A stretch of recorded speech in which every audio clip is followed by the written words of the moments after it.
ప్రియమైన విద్యార్థులారా, ఈరోజు మనము నవవసంతం 3 తెలుగు వాచకం 8వ తరగతి ప్రథమ భాష మొదటి భాగము 6వ పాఠము తెలుగు జానపద గేయాలు. జానపద సాహిత్యం అనగానే గుర్తుకు వచ్చేది గేయమే. పదాలను పాటలను జానపదులు పిలుచుకునే లయాత్మక రచనలు జానపద గేయాలు. ఈ గేయాలలో ఆయా ప్రాంత ప్రజల భావోద్వేగము, దైనందిన జీవితము, చరిత్ర, సంస్కృతి, భాష మొదలైనవి కనిపిస్తాయి.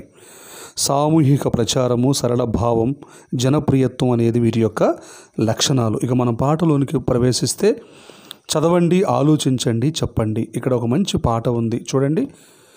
చిక్కుడు పూసే చిక్కుడు కాసే తీగో నాగో ఉయ్యాలో, చిక్కుడు తెంప ఎవ్వరు లేరు తీగో నాగో ఉయ్యాలో, చిక్కుడు తెంప సిరాములేరా తీగో నాగో ఉయ్యాలో, కొంగులు పట్టె ఎవ్వరు లేరు తీగో నాగో ఉయ్యాలో, కొంగులు పట్ట సితమ్మ లేదా తీగో నాగో ఉయ్యాలో, బీరలు పూసే బీరలు కాసే తీగో నాగో ఉయ్యాలో, బీరలు తెంప శివయ్య లేడా తీగో నాగో ఉయ్యాలో, కొంగులు పట్టె ఎవ్వరు లేరు తీగో నాగో ఉయ్యాలో, కొంగులు పట్టె పర్వతమ్మ లేదా తీగో నాగో ఉయ్యాలో, తీగో నాగో ఉయ్యాలో, తీగో నాగో ఉయ్యాలో.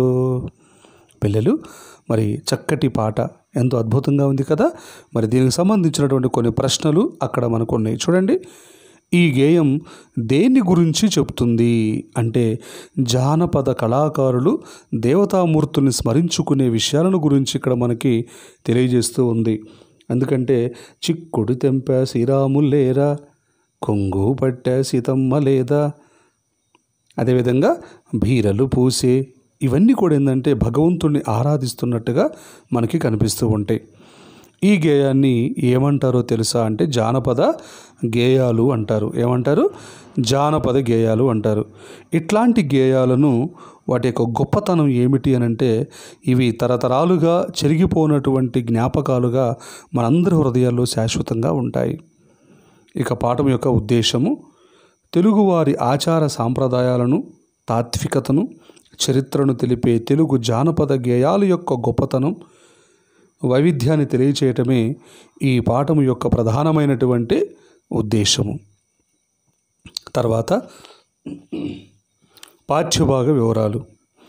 ఈ పాఠం వ్యాస ప్రక్రియకు చెందినది.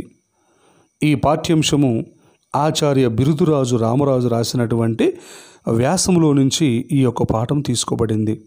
తర్వాత రచయిత పరిచయం. తెలుగు జానపద సాహిత్యము అనగానే మనకు గుర్తుకు వచ్చేవారు ఆచార్య బిరుదురాజు రామరాజు. వరంగల్ అర్బన్ జిల్లా దేవనూరు గ్రామంలో ఈయన జన్మించారు. కవి, పరిశోధకుడు, అనువాద రచయిత, సంపాదకుడిగా ప్రసిద్ధుడు. ఉస్మానియా విశ్వవిద్యాలయం నుంచి తెలుగు శాఖ అధ్యక్షుడిగా మరియు డీన్గా కూడా వీరు పనిచేశారు. తెలుగు జానపద గేయ సాహిత్యము ఈయన యొక్క పరిశోధన గ్రంథము. చరిత్రకెక్కని చరితార్థులు, ఆంధ్ర యోగులు, మరుగున పడిన మాణిక్యాలు, ఉర్దూ తెలుగు నిఘంటువు, తెలుగు జానపద రామాయణము, తెలంగాణ పల్లె పాటలు, తెలంగాణ పిల్లల పాటలు మొదలైనవి ఈయన యొక్క ఇతర రచనలుగా మనము చెప్పవచ్చు.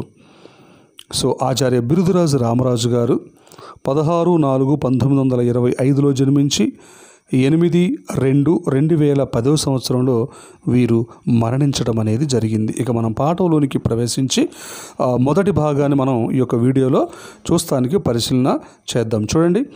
ఇతర భాషల్లోని జానపద గేయాలలాగే తెలుగు జానపద గేయాలు కూడా ఒక విలక్షణమైనటువంటి సాహిత్య సాంస్కృతిక విలువలు సంతరించుకున్నాయి.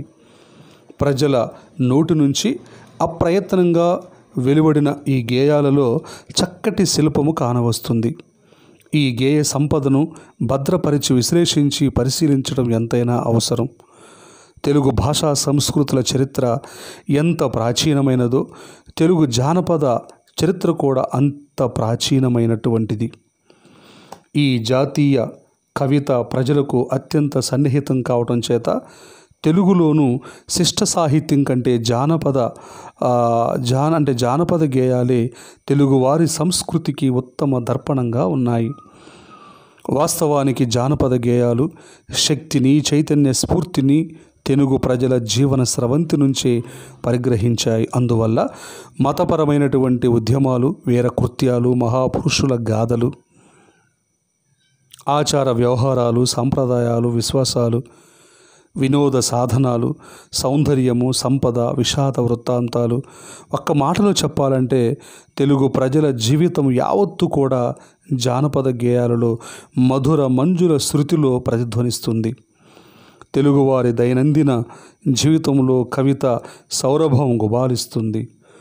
మనోల్లాసానికి, ఆనందానికి మాత్రమే కాక ఈ గేయాలను పడవ నడిపేవారు, కుప్పనూర్చేవారు, పొలం దున్నేవారు, బరువులు మోసేవారు, కాయకష్టం చేసే ఇతర ప్రజలు శ్రమను పోగొట్టుకునే నిమిత్తం పాడుకుంటూ ఉంటారు.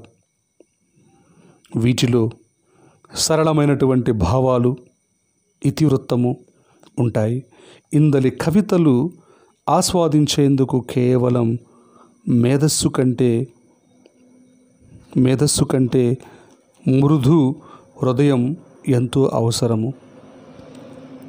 తెలుగు జానపద కవిత ఎంత సుసంపన్నమైందో, ఎంత వైవిధ్యం కలదో ఈ వ్యాసంలో చూపించేందుకు ప్రయత్నించడం జరిగింది. తర్వాత పౌరాణిక గేయాలు చూడండి.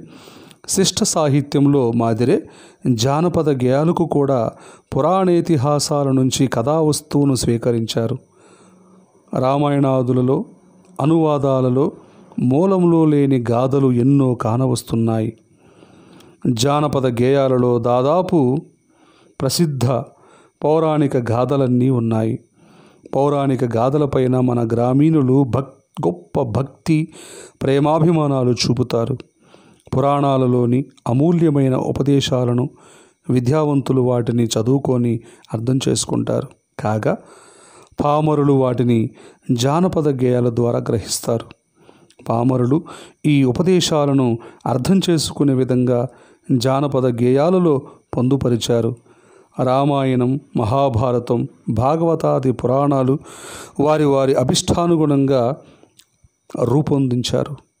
శిష్ట సాహిత్యంలో మాదిరిగానే ఇతర గాథల కంటే రామాయణ సంబంధమైనటువంటి జానపద గేయాలే మనకి ఎక్కువగా కనిపిస్తూ ఉంటాయి. అలాంటి వాటిలో శాంతా కళ్యాణము, పుత్ర కామేష్టి, శ్రీరాముల ఉగ్గుపాట, రాఘవ కళ్యాణము, రాముల వారి అలుక, సుగ్రీవ విజయము, అంగద రాయభారము, లక్ష్మణ మూర్ఛ, లంకా యాగము, శ్రీరామ పట్టాభిషేకము, ఊర్మిళాదేవి నిద్ర తదితరములు రామాయణంలోని కొన్ని ఘట్టాలను వివరిస్తూ ఉంటాయి. తెలుగువారికి ముఖ్యంగా స్త్రీలకు సీతమ్మ ఆరాధ్య దైవము. స్త్రీలకు సీతాదేవి ఆరాధ్యమైనటువంటి దైవము. సీత పుట్టుక, సీతా కళ్యాణము, సీత అత్తవారింటికి పంపుట, సీత సమర్థ, సీత శుభగోష్ఠి, సీత గడియ, సీత వామన గుంటలు, సీతమ్మ వారి అలుక, సీత అగ్ని ప్రవేశము, సీత చెర, మాయాలేడి పాట మొన్నగునవి సీతాదేవిని గురించిన పాటలు రామాయణములో, తర్వాత భారత సంబంధమైన పాటలు అధిక సంఖ్యలో ఉన్నాయి. ఇంతటితో మొదటి భాగం అయిపోయింది. నెక్స్ట్ వీడియోలో మళ్ళీ కలుసుకుంటాము. అంతవరకు సెలవు. అందరికీ ధన్యవాదాలు.